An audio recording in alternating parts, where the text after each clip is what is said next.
ಮೇ 4ರ ಬಳಿಕ ಎಲ್ಲದಕ್ಕೂ ಸಿಗುತ್ತಾ ಕ್ಲಾರಿಟಿ?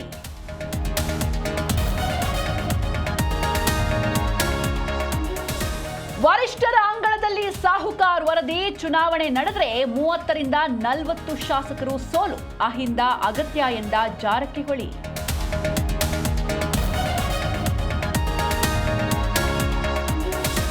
ಪಶ್ಚಿಮ ಬಂಗಾಳದಲ್ಲಿ ನಾಳೆ 2ನೇ ಹಂತದ ಮತದಾನ.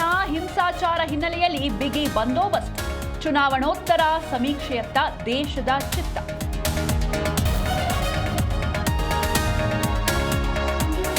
ಹಣಕ್ಕಾಗಿ ಸತ್ತವಳ ಸಹಿ ಬೇಕೆಂದು ಹಠ ಹಿಡಿದ ಬ್ಯಾಂಕ್. ಮೃತಪಟ್ಟ ಅಕ್ಕನ ಅಸ್ಥಿಪಂಜರ ಹೊತ್ತು ತಂದ ತಮ್ಮ.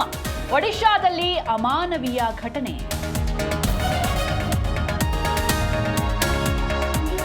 ತೈಲ ರಫ್ತು ಗುಂಪುಗಳಿಂದ ಯುಎಇ ಹೊರಕ್ಕೆ. ಜಾಗತಿಕ ತೈಲ ಮಾರುಕಟ್ಟೆ ಮೇಲೆ ಪರಿಣಾಮ. ಭಾರತ ಸೇರಿದಂತೆ ವಿಶ್ವದಲ್ಲಿ ಕಚ್ಚಾ ತೈಲ ದರ ಏರಿಕೆ ಭೀತಿ.